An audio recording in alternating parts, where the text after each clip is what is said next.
উপস্থিত প্রিয় মুরব্বীবর্গ, মঞ্চে উপস্থিত জাতীয় নেতৃবৃন্দ, আমার সামনে উপস্থিত প্রিয় ভাই ও বোনেরা এবং মিডিয়ার মাধ্যমে সমগ্র বাংলাদেশ থেকে যারা দেখছেন এই অনুষ্ঠান, প্রিয় ভাই বোনেরা, প্রিয় মা বোনেরা, আসসালামু আলাইকুম। প্রিয় ভাই বোনেরা, আজ প্রথমেই আমি রাব্বুল আলামিনের দরবারে হাজারো লক্ষ কোটি শুকরিয়া জানাতে চাই।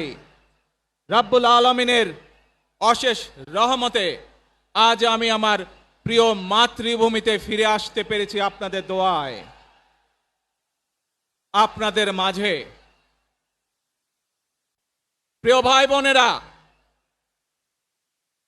আমাদের এই প্রিয় মাতৃভূমি 1971 সালে লাখো শহীদের রক্তের বিনিময়ে অর্জিত হয়েছিল। ঠিক একইভাবে 75-এ আবার 7ই নভেম্বর আধিপত্যবাদীদের হাত থেকে রক্ষার জন্য সেদিন সিপাহী জনতার বিপ্লবের মাধ্যমে আধিপত্যবাদের হাত থেকে দেশকে রক্ষা করা হয়েছিল। একইভাবে পরবর্তীতে 90-এ স্বৈরাচারের বিরুদ্ধে এদেশের জনগণ, এদেশের খেটে খাওয়া মানুষ তাদের গণতান্ত্রিক অধিকারকে ছিনিয়ে এনেছিল। কিন্তু তারপরেও ষড়যন্ত্রকারীদের ষড়যন্ত্র থেমে থাকেনি। আমরা তারপর দেখেছি 2024 সালে, 71 সালে এই দেশের মানুষ যেমন স্বাধীনতা অর্জন করেছিল, 2024 সালে এদেশের ছাত্র জনতা সহ সর্বস্তরের মানুষ, কৃষক, শ্রমিক, গৃহবধূ, নারী, পুরুষ, মাদ্রাসার ছাত্র সহ দলমত নির্বিশেষে, শ্রেণী পেশা নির্বিশেষে সকল মানুষ সেদিন 2024 সালের 5ই আগস্ট এই দেশের স্বাধীনতা এবং সার্বভৌমত্বকে রক্ষা করেছিল। প্রিয় ভাই বোনেরা, আজ বাংলাদেশের মানুষ কথা বলার অধিকার ফিরে পেতে চায়। তারা তাদের গণতান্ত্রিক অধিকার ফিরে পেতে চায়। বাংলাদেশের মানুষ চায় তারা তাদের যোগ্যতা অনুযায়ী ন্যায্য অধিকার পাবে। প্রিয় ভাই বোনেরা, আজ আমাদের সময় এসেছে সকলে মিলে দেশ গড়ার।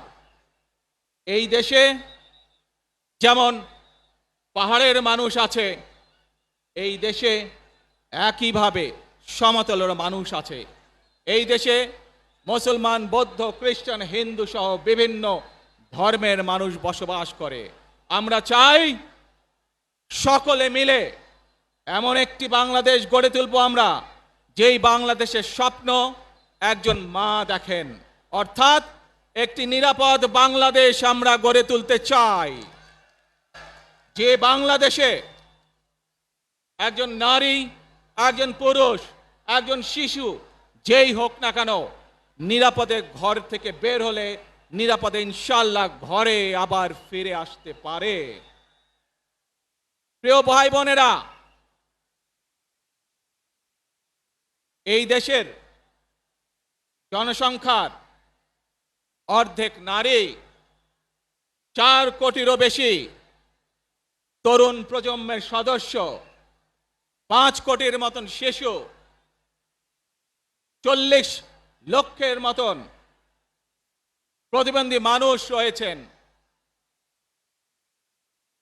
কয়েক কোটি কৃষক, শ্রমিক রয়েছেন।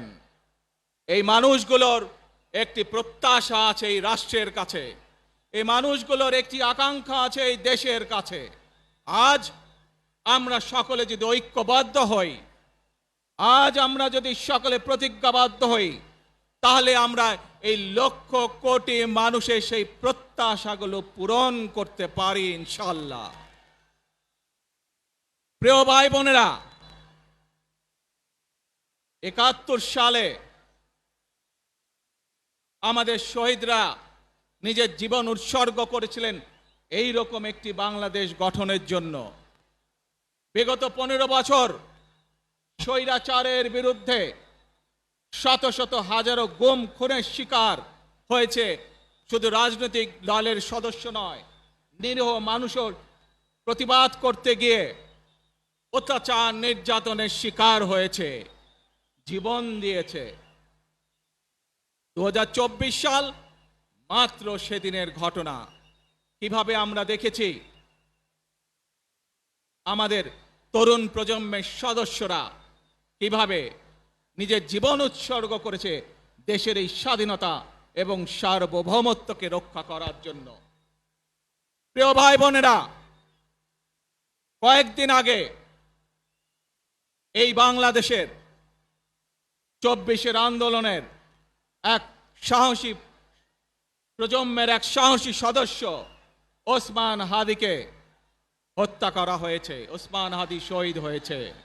প্রিয় ভাই বোনেরা, ওসমান হাদি চেয়েছিল এই দেশের মানুষের জন্য গণতন্ত্র প্রতিষ্ঠিত হোক, এই দেশের মানুষের গণতান্ত্রিক অধিকার প্রতিষ্ঠিত হোক, এই দেশের মানুষ তাদের গণতান্ত্রিক এবং অর্থনৈতিক অধিকার ফিরে পাক। আজ 24-এর আন্দোলনে যারা শহীদ হয়েছেন, ওসমান হাদি সহ ৭১-এ যারা শহীদ হয়েছেন, বিগত স্বৈরাচারের সময় বিভিন্নভাবে খুন গুমের শিকার হয়েছেন, এই মানুষগুলোর রক্তের ঋণ যদি শোধ করতে হয়, আসুন আমরা আমাদের সেই প্রত্যাশিত বাংলাদেশ গড়ে তুলব, যেখানে আমরা সকলে মিলে কাজ করব, যেখানে আমরা সকলে মিলে আমাদের প্রত্যাশিত বাংলাদেশকে গড়ে তুলব। প্রিয় ভাই বোনেরা,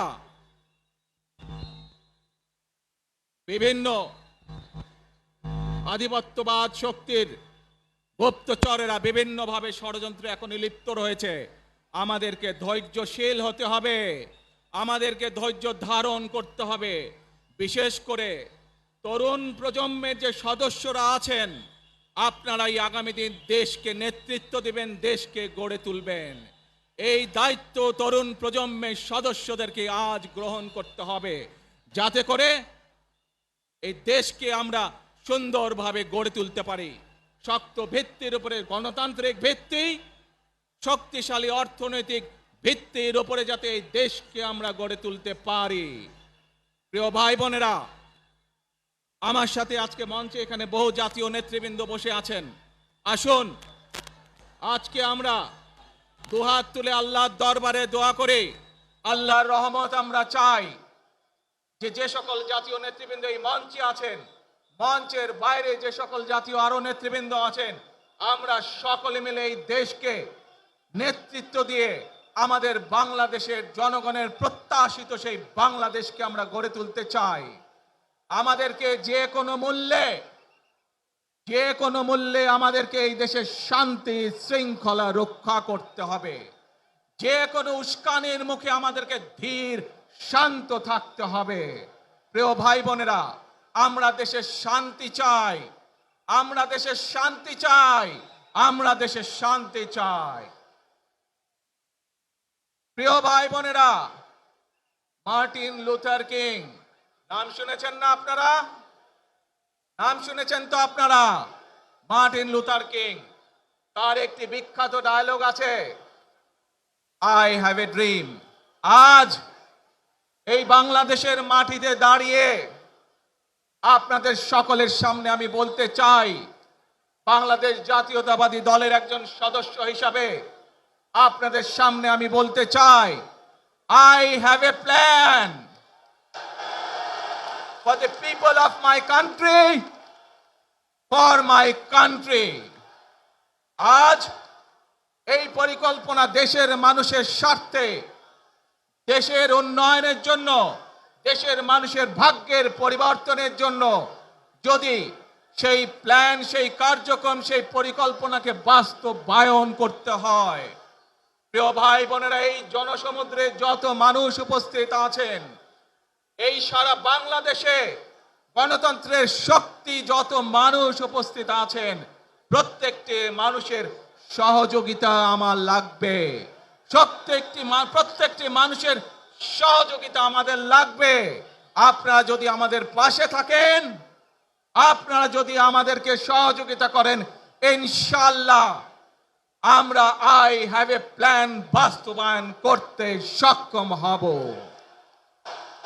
আসুন আমরা আল্লাহ রব্বুল আলামিনের দরবারে হাত তুলে প্রার্থনা করি, আমরা জানো হে রব্বুল আলামিন, হে একমাত্র মালিক, হে একমাত্র পরওয়ারদিগার, হে একমাত্র রহমত দানকারী, হে একমাত্র সাহায্যকারী, আজ আপনি যদি আমাদেরকে রহমত দেন, তাহলে আমরা এই দেশের মানুষ কঠোর পরিশ্রম করার মাধ্যমে আমাদের প্রত্যাশিত বাংলাদেশকে গড়ে তুলতে পারবো। আজ যদি আল্লাহর রহমত এই দেশ এবং এই দেশের মানুষের পক্ষে থাকে, আল্লাহর সাহায্য, আল্লাহর দয়া এই দেশের মানুষের উপরে, এই দেশের উপরে থাকে, ইনশাআল্লাহ আমরা আমাদের প্রত্যাশিত বাংলাদেশ গড়ে তুলতে সক্ষম হব। প্রিয় ভাই বোনেরা, আজ আসুন আমরা সকলে মিলে প্রতিজ্ঞা করি, আমরা সকলে মিলে প্রতিজ্ঞা করি যে ইনশাআল্লাহ আগামী দিনে দেশ পরিচালনার দায়িত্বে যারা আসবে, আমরা সকলে নবী করিম সাল্লাল্লাহু আলাইহি সাল্লামের যে ন্যায়পরায়ণতা, সেই ন্যায়পরায়ণতার আলোকে আমরা দেশ পরিচালনার সর্বোচ্চ চেষ্টা করব। প্রিয় ভাই বোনেরা, আজ আপনারা জানেন এখান থেকে আমি আমার মা দেশনেত্রী খালেদা জিয়ার কাছে যাব। একটি মানুষ, যে মানুষটি এই দেশের মাটি, এই দেশের মানুষকে নিজের জীবনের থেকেও বেশি ভালোবেসেছেন, তার সাথে কি হয়েছে আপনারা প্রত্যেকটি মানুষ সে সম্পর্কে অবগত আছেন। সন্তান হিসাবে আপনাদের কাছে আমি চাইবো, আজ আল্লাহর দরবারে আপনারা দোয়া করবেন যাতে আল্লাহ ওনাকে তৌফিক দেন, উনি যাতে সুস্থ হতে পারেন।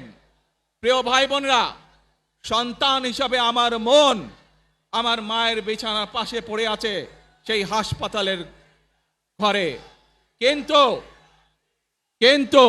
সেই মানুষটি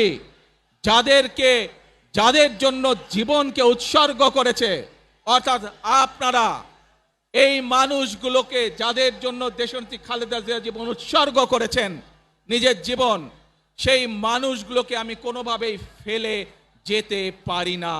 এবং সেজন্যই আজ হাসপাতালে যাবার আগে আপনাদের প্রতি সহ টেলিভিশনগুলোর মাধ্যমে যারা সমগ্র বাংলাদেশে আমাকে দেখছেন, আপনাদের সকলের কাছে কৃতজ্ঞতা প্রকাশ করার জন্য আজ আমি এখানে দাঁড়িয়েছি আপনাদের সামনে। প্রিয় ভাই বোনেরা, আসুন আমাদেরকে আজকে নিশ্চিত করতে হবে, আমরা যে ধর্মের মানুষ হই, আমরা যে শ্রেণীর মানুষ হই, আমরা যে দলেরই রাজনৈতিক দলের সদস্য হই অথবা একজন নির্দলীয় ব্যক্তি হই, আমাদেরকে নিশ্চিত করতে হবে যে কোনো মূল্যে আমরা আমাদের এই দেশের শান্তি শৃঙ্খলাকে ধরে রাখতে হবে। যে কোনো মূল্যে যে কোনো বিশৃঙ্খলাকে পরিত্যাগ করতে হবে। যে কোনো মূল্যে আমাদেরকে নিশ্চিত করতে হবে যাতে মানুষ নিরাপদ থাকতে পারে। শিশু হোক, নারী হোক, পুরুষ হোক, যে কোনো বয়স, যে কোনো শ্রেণী, যে কোনো পেশা, যে কোনো ধর্মের মানুষ যেন নিরাপদ থাকে, এই হোক আমাদের চাওয়া আজকে। প্রিয় ভাই বোনেরা, আসুন প্রিয় ভাই বোনেরা, সবাই মিলে আজ আমরা প্রতিজ্ঞাবদ্ধ হই, সবাই মিলে করব কাজ। জোরে আরো সবাই মিলে করব কাজ, কর্মমোদের বাংলাদেশ।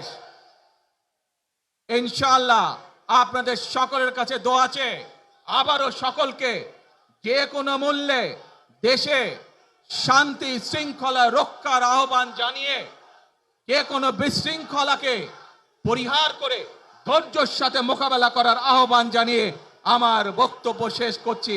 আবারও আপনাদের কাছে কৃতজ্ঞতা প্রকাশ করছি আজকে আমাকে এইভাবে বরণ করে নেওয়ার জন্য।